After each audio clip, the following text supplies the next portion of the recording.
Welcome to the IREL podcast. Are you sick and tired of real estate gurus pitching their next pre-construction deal only to find out years later they were completely wrong? Worried the next overseas conference you spend thousands to attend will only be used to sell overpriced lots in deserted developments? Join thousands of other international real estate seekers who are looking for their place in paradise without the sales pitch. Straight from your host, Taylor White. Hey everybody, and welcome to episode 23 of the IREL podcast. I'm your host, Taylor White. We have a special show today with Chip Pickard from Island Realty in Bocas del Toro, Panama, and we will get the real scoop on the local real estate scene and have you coming away wanting to investigate its local property market further or cross it off your shortlist entirely and continue listening. Right now from Chip, you will learn why a bar and restaurant owner from the great state of Texas decided to make a change and found what he was looking for in the quirky town of Bocas. Takes us way back to 1993 when Bocas was just a visa run for tourists from Costa Rica and why many of them decided to stay in Bocas full time. The shocking reveal on why Chip doesn't recommend anyone to buy in Bocas unless they plan on living there at least part-time and manage it themselves. Is the first guest yet that tells my grandma to stay home, and much more. And don't forget, if you're listening to this podcast and want to grab Chip's contact details, links on buying or selling Bocas real estate, or any other show notes, head on over to irelpodcast.com/23. Grab yourself a Panama beer, maybe even a Balboa beer as well, and feel some of Chip's Bocas swagger. In case you can't tell, I'm excited. Let's get Chip on the phone. What's going on, Chip? It's Taylor White. I'm excited to have you on the podcast today, straight from Bocas del Toro, Panama, so we can get to know you personally. Tell us more about yourself and where your stomping grounds were before you ended up in Bocas. Well, Taylor, I'm a Texan born and raised with basically background in hospitality industry, food and beverage. And I've worked all over the U.S., opening restaurants for a national chain. And then during that period, I formed an opinion on where, and probably more relevant, how I wanted to live. My plans were delayed for a few years due to family obligations, mainly school-age kids, before I got to kind of embark on this portion of my life. Fantastic, Chip. And so we can get a better idea of you professionally, give us your brief resume leading up to Island Realty. Well, I worked with a major restaurant chain, mainly opening restaurants as far east as, I guess, Boston, as far west as Hawaii. And after leaving them, I went into that same business for myself in Texas, mainly roadhouse concepts with, good basic food and live music venues. And between one of these ventures, I was offered the opportunity to manage and later consult on the remodel of a small Caribbean dive and fishing lodge on Little Cayman and the Cayman Islands. And I had a lot of sailing experience doing deliveries back in my college days, and was in and out of the Caribbean a lot. And I really looked forward to the chance of kind of living this lifestyle full time. So I took the job there. I spent about a year, and during that period became friends with the son of the man that originally built the resort we were trying to renovate. And he had a construction company on Grand Cayman. We became friends, and after the project ended, he asked me what I was going to do, if I had any plans. And I was planning on just returning back to Texas, I guess. And he suggested that we go to Panama. And I said, why Panama? And he had been invested in Costa Rica on the Caribbean side and was vaguely familiar with the Caribbean side of Panama. And he suggested we go there and see what was going on, see if there were any business opportunities. That's fantastic, Chip. Now we are getting more familiar with who you are, both on a personal and professional level. Let's start to dig into your journey just a little bit. Take us back to your mindset. What were some of the reasons why you decided to look at other countries to begin with years ago? And then maybe which countries you were considering before choosing Panama? Well, upon kind of deciding to work together, we looked around the Caribbean and other parts of, Latin and South America. My partner had been to many of these areas, including even gold mining in Guyana. Oh, wow. Yeah. That's neat. So he had more experience on the mainland. I had more experience in the islands, but basically we thought everything had pretty much been explored. There was nothing really new. There were a lot of political risks in some areas. Things were expensive, we felt like, and kind of in a bubble in some areas. And Panama just jumped out as being an opportunity, and that Noriega had just been expelled. The country was just having its first real experience with a true democracy. The U.S. dollar is the currency, exchange currency in Panama, and we felt like this in itself mitigated a lot of risk associated with foreign exchange. And the tourist ministry in Panama had just passed a new law referred to as Ley Ocho, Law 8. And it was a great law to encourage foreign investment. There were a lot of tax incentives and import duty moratoriums and things like that to encourage foreign investment and secure foreign investment. Panama was absolutely all about trying to catch up with, say, Mexico and Costa Rica on the tourism and foreign investment front. Hey, Chip, off the top of your head, do you remember the year that Noriega was ousted? Was that 1989? Yeah, that sounds about right. It sounds about right. Okay, cool. Chip, listeners and I are always fascinated to learn about which countries people have considered and why. Now, let's delve deeper into Panama as a whole, and then why you chose Bocas in particular versus other popular Panamanian locations like Coronado and Pedesí. Well, Bocas is totally unique, not just in Panama, but I think anywhere in the Caribbean that I've ever been. And when I say Bocas, we probably need to clear that up a little bit because yeah, please. There's three things named Bocas. Bocas del Toro, Mouth of the Bull, is the name of the province. Everybody calls it Bocas. It's also the name of the town, Bocas, which is on the island of Isla Colón. So a lot of people refer to the island Isla Colón as Bocas, but Bocas is the town on Colón. Anyway, the town was established back in the late 1800s by the original bananeros that became United Fruit, Chiquita Banana. And they built that town mainly with, American and some European influence. So it was laid out with on a grid style with underground utilities and basic infrastructure, which was kind of unique in Panama. Then the town was constructed completely out of wood, mainly over the water. So when they left and moved their operations to the mainland, they just left the town as is, and the locals kind of took over. So the town itself is just totally unique. They call it the only wooden town in Panama. So when we got there, Noriega had just had a brand new 5,000-foot airstrip put right in the middle of town. So it was kind of his playground. That was the reason the government, spent the money on the airstrip. It made it unique, and you didn't really need any other form of transportation to get around. When you land at the airstrip, you're right in the middle of town. So all you need is your two legs, or bicycle, or maybe a boat to get around.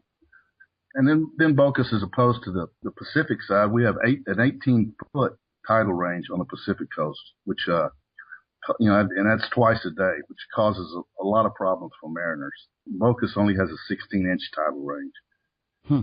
It is an archipelago, so there's a lot of protected water that you can enjoy pretty much year-round. A lot of places I've been, you were kind of restricted to what the sea conditions were in regard to what you could do that day. Bocas, while it does rain a lot, the water is navigable and pretty much all year round. The beaches are on the Pacific side tend to be darker, some black to dark brown. The beaches in Bocas are like you dream about. They're true white sand beaches. Some of the most beautiful beaches in the world, and a lot of them will remain, undeveloped and uncrowded due to how they have to be accessed. There's no direct access to the beach itself. You have to approach from the lee side, from the bay side. So that restricts a lot of the access situation. Restricts a lot of like modern type development. The beaches are, just beautiful. Well, Chip, we have gotten to know you both personally and professionally, reasons why you chose Panama and why Bocas speaks to you. But get ready, because now it's time for us to pick your brain on the local real estate scene and to get the juices flowing. We're going to do a quick round of what I like to call the real estate hot seat. We'll ask you 5 rapid-fire questions, and you give me an answer in 15 seconds or less each. Chip, are you ready for the Bocas del Toro hot seat? Sure, go ahead. All right. What currency is real estate priced in? U.S. dollar. Is owning property as a foreigner legal? Absolutely, yes. Can property be titled? Yes, there is title property, and there are 2 other ways of securely owning real estate in Panama. Can money flow in and out of Panama easily, or are there currency restrictions? It flows in and out very easily. The only existing U.S. restrictions are regarding disclosure. And as listeners know, Chip, my number 1 question, what is your favorite local drink? Well, I don't really have a glamorous answer for this, as I'm a dyed-in-the-wool beer drinker, so I'd have to answer Balboa, which is the local national beer, and advertise it being for real men. The most common answer, though, would probably be rum and Coke, Abuelo being the rum, which is a good local rum. Ron Abuelo, 12 years, right? Right. But, Chip, you have to like Panama beer. Now, why does it have to be Balboa? Well, Balboa is more of a lager. Panama's a Pilsner, so it's just, local taste. Panama is good beer. Matter of fact, it gets rated higher than Balboa every year in the competitions. But I don't know. Balboa's just always been what we drank there. Yeah. Okay, Chip. You can now relax, but just a little bit, as you were off the Bocas del Toro hot seat. But it's time to zero in on the local real estate scene.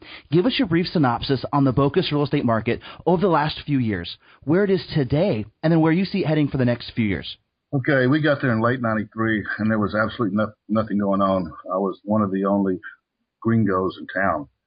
Wow. We didn't really know what was going to happen there. We just, due to all the attributes and the type of people that seemed to be coming in there, mainly backpackers and surfers at the time, we felt like there was some opportunity there.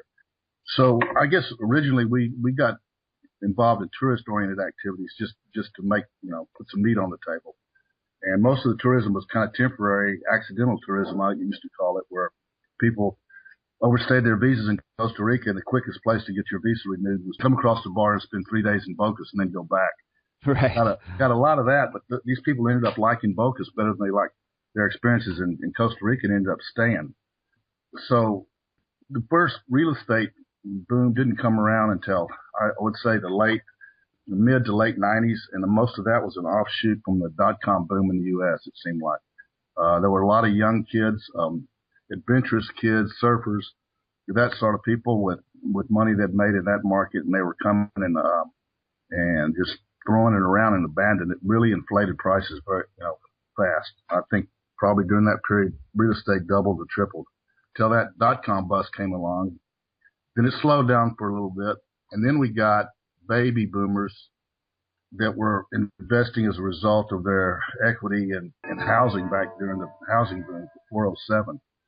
So I would say that was our biggest boom and most sustaining boom. These were people in their 40s to 60s that were looking to lock down property to build their retirement home on, or their concept of paradise.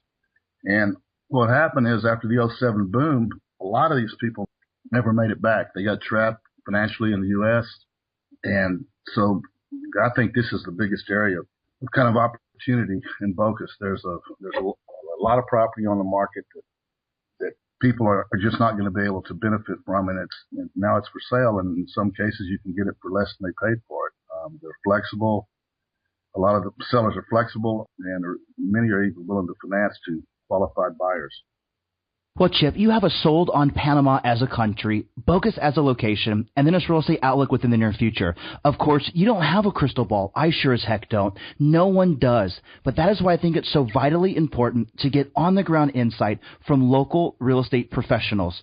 And yes, I just used the words local and on-the-ground in the same sentence to drive home a very important fact. Chip, you are not some newsletter writer who might spend a few days in Bocas and then send out emails with hot buys calling yourself an international real estate guru. You are there in the trenches on a daily basis, dealing with local buyers, sellers, agents, lawyers, and every facet of the real estate business.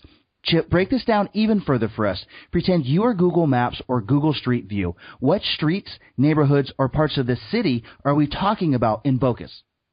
Well, I don't recommend buying property in Bocas unless you're prepared to live there, manage it, or live on it.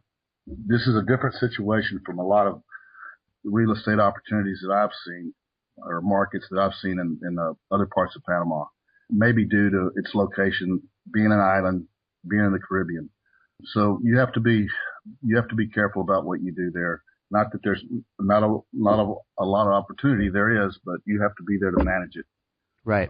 For an example, there's an acute rental property shortage. Everything that I have or my friends have listed for rent typically stays occupied or rented up year round, especially this time of year, which is our high season, January, February, March in Bocas. So, but from what I've seen, the best kind of cash flow investments tend to be small houses on title property in or near town on the main island of Colón. when you get off the island of Colón away from town, you look at, access problems, maintenance problems, and security problems. So the best thing to look for, I think, are things close to town, easy to access, easy to maintain, and then you can rent. Buying raw land or attempting to develop with no experience can be very problematic without any kind of Panamanian partner or local participation. Commercial properties listed for sale, in my experience, rarely, if ever, meet any kind of standard valuation methods that you use in the U.S. The cap rates don't make any sense for more sophisticated investors. Typically do what the owners have had to go through to get up and get built, to get their business going, is way overvalued. So blue sky or sweat equity, however you want to refer to it, is pretty much overvalued, making these prices not make sense to any kind of an investor that expects a decent return on his investment, using standard metrics. So typically I would say somebody looking to run a business there, they're better off looking for something and developing it themselves and starting it from scratch rather than trying to buy somebody's existing business. Okay, Chip, now I'm going to hit you up with a two-part question that I know everyone wants to know, and you have to give us a general range so we have some price points in mind. Here they are. Part one. What would be the price range of what we are talking about? Maybe give us a starting price point at the low end to a final price point at the high end. And Chip, just to clarify, I'm talking about total purchase price. Well, I'm thinking on the low end, probably there's the low end, which I wouldn't recommend, but I would say, reasonably speaking, right, you can get to a good property for $150,000. On the high end, in town, I would say $500,000, $500,000. There are gated communities off island, managed developments where you could go into the millions if you wanted to, but I think that's more for personal use, not investment. And then, Chip, I'm going to transition to a part two. I know it's tough, but I'm going to ask it anyways. What would be the cost per meter? Maybe a starting price point at the low end, a final price point at the high end, and Chip, just kind of a general range if you think that's possible. Well, it's kind of hard to give a general range because there's not a lot of modified type developments there. So prices, waterfront, absolutely always is the most expensive per square foot or per square meter. The lot sizes vary so much, it's hard to say. But I would say, from a construction standpoint, construction there is about $150 a square foot right now for wood frame or good wood frame, double wall or masonry construction. It's probably about $150 a square foot. Lots, I wasn't really prepared for raw land in a square meter price range. I'd have to think about that. But you can get a decent lot in town. I'd say a half acre lot for anywhere from $45,000 to $100,000. On the waterfront titles, there's very few left. Those are always going to be in the $100,000 to $150,000 range. Okay, perfect. Typically a half acre, maybe 75 or 100 foot of waterfront. Fantastic. Okay, Chip, this is a question I like to call, what would grandma do? My grandma calls you up, says she has X amount of dollars to spend. You can't let my grandma down. Share with us 3 specific examples you would show her and explain why these make sense. Okay, Taylor, I think that I probably told you this off the record, but I'll reiterate it here. Under any circumstances, I wouldn't invest my grandmother's money, Bocas. The reason being, this is a speculative market. It's not for everybody. It's a young person's market. Somebody will come and live there and be a part of the community. Typically, it attracts divers, surfers, fishermen, bird watchers, younger outdoor-oriented people. So there are just too many variables in this market that are out of the control of the investor. This is a kind of market that takes a personal commitment. It's not a hands-off investment like you would typically want to put your grandmother in. So it's very speculative. Yeah, in some degrees it is. It is speculative. Yeah, that's a good way to put it. Fantastic. Okay, Chip, we are laser focused on specific areas of Bocas. We know our starting price point. We have an idea of cost per square foot. Now, let me ask you an obvious question. How do we buy? Do we need to come in with all cash, whether that's from our checking account, home equity line of credit, or retirement funds? Or can we come in with a certain percentage down and get local financing from a bank or credit union? Cash always walks the best. And in the absence of any kind of conventional financing, obviously cash makes the most sense. Conventional financing from any banks in Panama, number one, you have to be a legal resident, and they will not typically, they don't operate like U.S. banks. You have to have a very sizable down payment, and typically I've never heard of them financing unimproved raw land. What we see in Bocas is a lot of cash. We see a lot of owner finance. As I said, there's flexible, the owners are flexible and willing to do what it takes to make a sale in a lot of situations. So we see a lot of owner finance situations. But really, that's about it. Okay, Chip, I have one more question if you don't mind, and then I will let you get out of here. Anyone who has ever owned real estate can tell you, you need to have a money exit strategy in place even before you buy. It's something what I like to call, where's the cheddar? You are buying the property to do what with it to make some money. So, Chip, where's my cheddar? Well, I think your cheddar is going to be the intrinsic value or the use of the property while you own it, and being able to enjoy the Bocas lifestyle. It's not always in dollars. It's about the lifestyle in Bocas. So given that means you come in, you look for something that you can enjoy owning for a while, typically fixing up, modernizing, landscaping. Doesn't have to be inexpensive. You enjoy your time in Bocas, and you try to sell for a profit at the end of that time. Well, that sounds good, Chip, and I wanted to thank you for taking the time to share with us about Bocas Real Estate. We have heard about your journey, why you chose Panama, exact areas of Bocas to focus on, price points to look out for, a money strategy to purchase, and then what we might do with it after the fact to make some cheddar. Unfortunately, it's time to say goodbye. But before we do, share with us easy ways to get a hold of you, any parting advice you might want to share, and then let's say goodbye. Okay, thanks, Taylor, for this opportunity. Absolutely. My website is bocasdeltoro.net, and there's personal contact information on the site. On Skype, I'm Pana Chip, and anybody should feel free to get in touch with me anytime, any reasonable hour. I'm generally available. As far as like advice, I've seen people taken advantage of many times on different ends of transactions, and I think the best advice I could give anybody coming to Panama is to not be in a hurry, take your time, and whatever you do, a good, honest legal counsel is a must. Your attorney needs to be based in Panama City. That's where everything happens. That's the head of the snake. And you need to have, before you get serious about doing anything in Panama, you need to have a good legal counsel. So, for the obvious reasons, before you retain an attorney, get references from friends or locals or trusted contacts before you retain one. Fantastic, Chip. I have really enjoyed this conversation, straight from Bocas del Toro, Panama to our earbuds, and I hope we can catch up again in 3 to 6 months. Okay, Taylor, give me a holler anytime. We'll see what's going on. You have been listening to the IREL Podcast with Taylor White. Be sure to hit up IRELpodcast.com for more. That's IRELpodcast.com. Thanks for listening.